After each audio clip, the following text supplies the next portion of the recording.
Although emotionally disturbed, I did my best in the examination.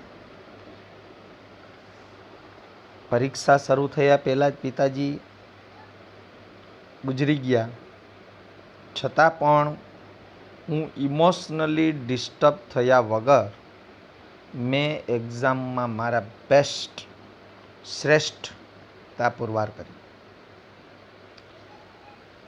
My teacher could not accompany me to the examination. મારા teacher તો કાંઈ examination હોલમાં મને company આપવા આવી શકે એમ હતા નહીં. There a teacher spelled out the question in my hand and I type out the answer. અહીંયા એક બાજુમાં શિક્ષક હોય જે સ્પેલ આઉટ ક્વેશ્ચન, કોઈ પણ પ્રશ્ન હોય એ હથેળીમાં લખી આપે હાથમાં, અને એનો જવાબ એ ટાઈપ કરીને આપતી, કેમ કે એણે બ્રેલ ટાઈપ રાઇટર શીખ્યું. When the result was declare, જ્યારે રિઝલ્ટ ડિક્લેર થયું તો I was so full of joy to hear that, હું સાંભળીને ખુશ થઈ કે I had pass all the subject, હું બધા સબ્જેક્ટમાં પાસ થઈ ગઈ હતી. I remember my first day Radcliffe college, મને યાદ છે મારો પહેલો દિવસ રેડ ક્લિફ કોલેજની અંદર સન 1900 સાલમાં. I knew there were challenges in my way but I was eager to overcome them. હું જાણતી હતી કે કોલેજમાં બહુ મોટા ચેલેન્જીસ આવવાના છે, પણ આમ છતાંય હું ઈગર એટલે આતુર હતી ટુ ઓવરકમ ધેમ, એ બધાને કાબૂ કરવા માટે. The professor looked far away as if they were speaking through a telephone. પ્રોફેસરો એટલા દૂર લાગતા જાણે કે તેઓ વાત કરતા હોય કેના પર? Telephone. The lecture were spelled into my palms. હું બધા લેક્ચર મારી હથેળીમાં લખી લેતી ને એઝ રિપીડલી એઝ, એને કે એઝ ફાસ્ટ એઝ પોસિબલ, શક્ય હોય એટલું. I would not down wait ever I remember when I went back home.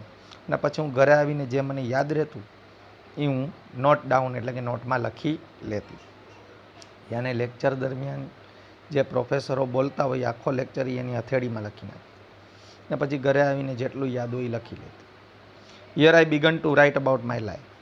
અહીંયાથી મેં મારી લાઈફ વિશે લખવાનું શરૂ કર્યું, યાને કે પોતાની બાયોપિક આત્મકથા લખવાની શરૂ કરી. હેલને I wrote the story both braille and on normal typewriter. મેં બંને ઉપર લખી, બ્રિલ ટાઈપરાઇટર પર પણ લખી અને નોર્મલ ટાઈપરાઇટર પર પણ લખી. The story of my life was edited by John Macy. મારા જીવનની આ કહાની જ્હોન મેકી દ્વારા એડિટ થઈ. The writing was publish in a magazine in 1903. 1903માં મારું આ જે લખાયેલું હતું એ પબ્લિશ્ડ એટલે છપાયું મેગેઝિનમાં.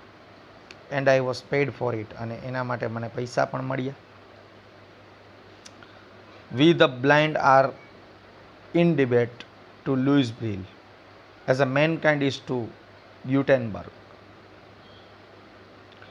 અમે આંધળા ઇન ડિબેટનો મતલબ થઈ ઋણી છીએ, કર્જદાર છીએ, એહસાનમંદ છીએ. કોના? લુઈસ બ્રિલના અને ગ્યુટેનબર્ગના, જેણે મેનકાઇન્ડ એટલે માનવજાત માટે આટલું કર્યું. અને કે જો આ બ્રેલ લિપિને ન હોત તો આ બિચારા આંધળાઓ બહેરાવનું શું થાત? એટલે તમામ આંધળા બહેરા લુઈસ બ્રિલ ગ્યુટેનબર્ગના, જેણે આ માનવજાત માટે કામ કર્યું, એના ઋણી છે, એના કર્જદાર છે, એના એહસાનમંદ છે. On 28 June 1904, 1904 June, I graduate from Radcliffe college. હું રેડ ક્લિફ કોલેજમાં ગ્રેજ્યુએટ એટલે કે સ્નાતક થઈ ગઈ ટીવાય પૂરું કરીને. I fell proud that I become the first deaf blind person. મને પ્રાઉડ અને ગર્વ હતો કે હું પહેલી આંધળી અને બહેરી મહિલા હતી to earn bachelor of art degree, જેણે બીએની ડિગ્રી પ્રાપ્ત કરી હતી. એ જમાનામાં હેલન કેલર પહેલી જેણે બીએ પાસ કરી, આંધળી અને બહેરી, એટલે એને ગર્વ હતો. I began to feel that I must educate people on ways to help the blind. પછી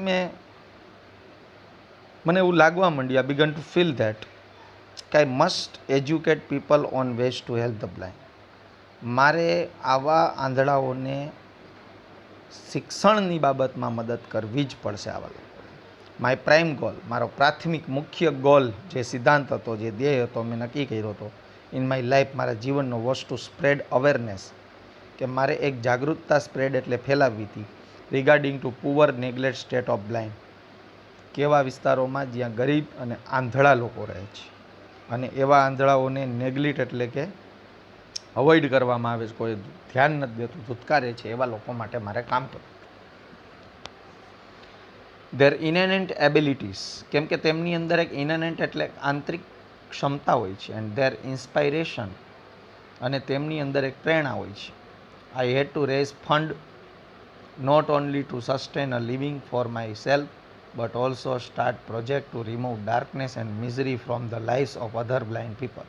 તેથી મેં ફંડ એકઠું કરવામાં શરૂ કર્યું, મારી જાતે પણ કરી, જેથી કરીને દૂર કરી શકાય ડાર્કનેસ એટલે આ અંધકારને, અને મિઝરી એટલે આ દુઃખને, from the life of other blind people, બીજા આંધળાઓના જીવનમાંથી દુઃખ અને અંધકાર દૂર કરવા માટે આ કામ શરૂ કર્યું.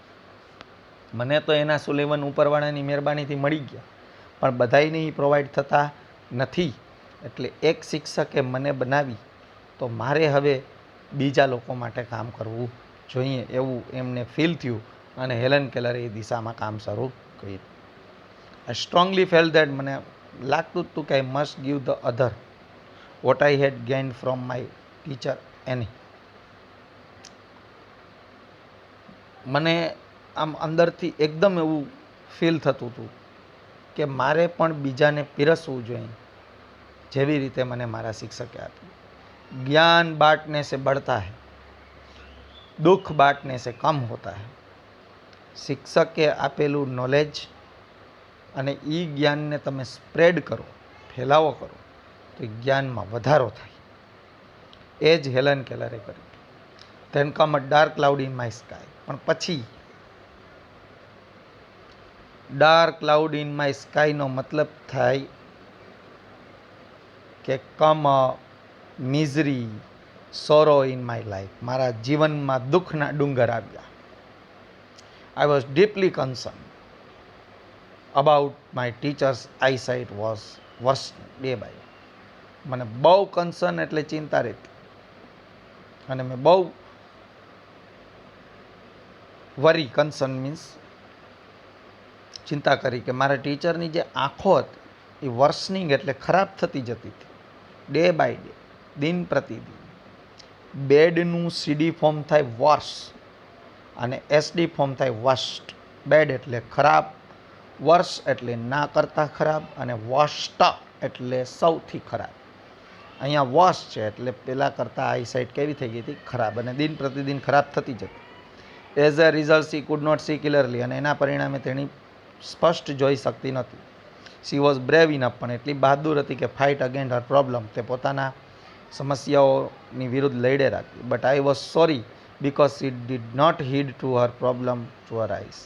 પણ મને એકદમ ખેદ હતો, સોરી ફીલ કરતી કે તેણી જરાય પણ હીડ એટલે pay attention, did not pay attention, અને ડીડ નોટ હીડ ધ્યાન આપતી નહોતી to her problem of her eyes, તેણીની આંખોની સમસ્યા. Instead she continue to help me, અને એના બદલે તે મને જ મદદ કરતી. At last my teacher lost her eyesight. અંતે મારા શિક્ષકે પોતાની આંખો ગુમાવી. કમ્પ્લીટલી બીકમ બ્લાઇન્ડ, તે સંપૂર્ણપણે આંધળી થઈ ગઈ. બાય ધ યર 1935, 1935 સુધીમાં મારા શિક્ષક અંધ થઈ ગયા. She sacrifice her eyesight for me. તેણીએ મારા માટે પોતાની આંખોનું બલિદાન આપ્યું. જોયું વિદ્યાર્થી મિત્રો, એના સુલીવને પોતાની જાત ખપાવી નાખી પોતાના વિદ્યાર્થીના જીવન માટે. એ વાત ખુદ હેલન કેલર અહીંયા એડમિટ કબૂલ કરે છે કે સેક્રિફાઈસ, બલિદાન આપ્યું. તેણીની આઈસાઇટ એટલે આંખોનું, દ્રષ્ટિનું, જોવાની ક્ષમતા. What a great sacrifice it was. ઉદ્ગાર વાક્ય, કેવું મહાન બલિદાન ઈ કહેવાય. If she had not supported and encourage me to learn, જો તેણી મને સપોર્ટ ન કરત કે એન્કરેજ એટલે કે હિંમત ન આપત, લર્ન એટલે શીખવામાં, તો I would not have enjoy the beauty of the world, તો હું આ વિશ્વની સુંદરતાને ક્યારેય પણ એન્જોય કરી શકી ન હોત. I can not think myself, હું મારી જાતને વિચારી નથી શકતી અપાર્ટ ફ્રોમ હર, યાની કે without Har. Apart from means without. उनके बिना मैं अपनी ज़िंदगी को सोच भी नहीं सकती, महसूस भी नहीं कर सकती. માય હાર્ટ ઓલવેઝ સ્પીક્સ, અને તેથી જ મારું હૃદય હંમેશા બોલે છે આ મારા શિક્ષક માટે કે આઈ લવ યુ ટીચર. શિક્ષક, હું તમને ખૂબ ચાહું છું. જોયું, આખું લેસન ભણ્યા પછી આપણને યુનિટનું ટાઇટલ સમજાણું કે હેલન કેલર બોલી ઉઠે કે આઈ લવ યુ ટીચર. કેમ કે એના શિક્ષકે નોટ ઓનલી ટીચિંગ હર, ખાલી એને શીખવાડ્યું જ નહીં, but she sacrifice her eyesight for her teaching learning. તેણીના અભ્યાસ માટે તેણે પોતાની આંખોનું બલિદાન આપી દીધું. शिक्षक कभी साधारण नहीं होते, प्रलय और निर्माण उनकी गोद में होते. આ ટીચર એની સુલિવનની જિંદગી બદલી નાખી. હેલેન કેલરની. ટીચરનું નામ હતું એના સુલિવન, અને અંતે તેમની આંખોની દ્રષ્ટિ વહી ગઈ, પણ તેણે પોતાના વિદ્યાર્થીનું જીવન ખૂબસૂરત બનાવી દીધું. ઓલી એક लाइन છે સરસ મજાની કે दीप अंधेरों में भी रहकर रोशनी बांटते रहते हैं, दीप अंधेरों में भी रहकर रोशनी बांटते रहते हैं.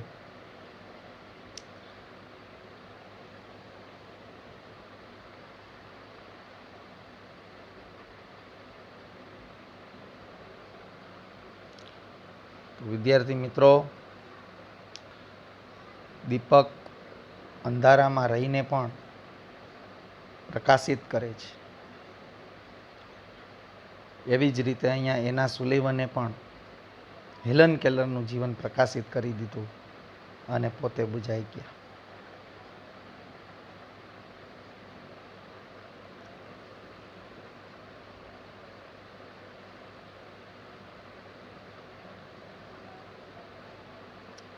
હું પણ તમને આના ઉપર કહીશ कि एक शिक्षक तरीके हम तो वो समा हैं जो रोशन तुम्हें करके खुद पिघल जाएंगे, सुबह का सूरज तुम्हारे लिए है, हम तो रात हैं कल ढल जाएंगे. तो विद्यार्थी मित्रों, आ यूनिट थी तमने जीवन में प्रेरणा मळे અને તમે આગળ વધો એવી મારી શુભેચ્છા. છઠ્ઠું યુનિટ પણ તમને આપી દીધું. આ જ હેલન કેલરનો પાર્ટ 2 તમારે ધોરણ 12ની અંદર આવશે, અને ત્યાં હેલન કેલર બેસ્ટ ઓરેટર યાને કે શ્રેષ્ઠ ભાષણબાજના રૂપમાં તમને જોવા મળશે, અને કેવો પડકાર આપે છે એ પોતાના દેશના મહાનુભાવોને. એ આપણે 12મા ધોરણમાં એનો બીજો પાઠ ભણશું. અત્યારે માત્ર એની બાયોપિક. આશા રાખું કે તમને સમજાઈ ગયું હશે. ગ્લોસરીમાં આવી જઈએ તો ડીપ એટલે વન હુ કાન્ટ હિયર, સાંભળી ન શકે. ઇમિટેટ એટલે કોપી. અવેકન એટલે અરાઉઝ, જાગૃત થવું. ક્યુરિયોસિટી એટલે ઇગરનેસ ટુ નો, જાણવાની ઈચ્છા. અટર એટલે સ્પોક, બોલવું. બાઉન્ડલેસ એટલે લિમિટલેસ, અઢળક. સેક્રિફાઈસ એટલે ગેવ અપ સમથિંગ વેલ્યુબલ, કોઈ કિંમતી વસ્તુને પડતી મૂકવી, અને બલિદાન આપવું. પરસ્વીડ ટુ એટલે કન્વિન્સ, આગળ દપાવવું, માનવવું. ઓવરકમ ટુ વિન ઓવર, કાબૂમાં કરવું, જીતવું. સોલ એટલે સ્પિરિટ, આત્મા. સેન્સ એટલે ફિલિંગ, લાગણી. ડિલાઇટ એટલે આનંદ, જોય, પ્લેઝર. એમેઝ એટલે સરપ્રાઇઝ, નવાઈ. ઓબે એટલે ફોલો, પાલન કરવું. મિરેકલ એટલે વેરી અમેઝિંગ ઇવેન્ટ, ચમત્કાર. ઓર્ડિનરી એટલે એવરેજ, સામાન્ય, સાધારણ. પથ એટલે વે, રસ્તો. ઓપોર્ચ્યુનિટી એટલે ચાન્સ. પ્રોવાઈડ એટલે મેક અવેલેબલ, કોઈને ઉપલબ્ધ કરાવવું. એબિલિટી એટલે સ્કિલ ટુ ડુ, કરવાની ક્ષમતા. લોનલીનેસ એટલે વિધાઉટ કંપની, અકેલાપન, કોઈ વગર. ડિસઅપિયર એટલે વેનિશ, અદૃશ્ય થવું. પ્રોગ્રેસ એટલે ગ્રોપ, પ્રગતિ કરવી. બારલી એટલે હાર્ડલી, માંડ માંડ. રેપિડલી એટલે ક્વિકલી અથવા ફાસ્ટ, ઝડપથી. ઇન ડિબેટ એટલે ઓબ્લાઇઝ, ના ઋણી હોવું, આભારી હોવું. હીડ ટુ એટલે પે અટેન્શન, ધ્યાન આપવું. ગોલ એટલે ટાર્ગેટ, ધ્યેય, સિદ્ધાંત. ઇનેન્ટ એટલે આંતરિક, ઇનહેરન્ટ. ઇનબોર્ન, નેચરલ. આના પછી યુનિટ 7 આવશે, કાચ એન્ડ દેવ્યાની. એ આપણે નેક્સ્ટમાં જોશું. થેન્ક યુ વેરી મચ વિદ્યાર્થી મિત્રો. આવજો.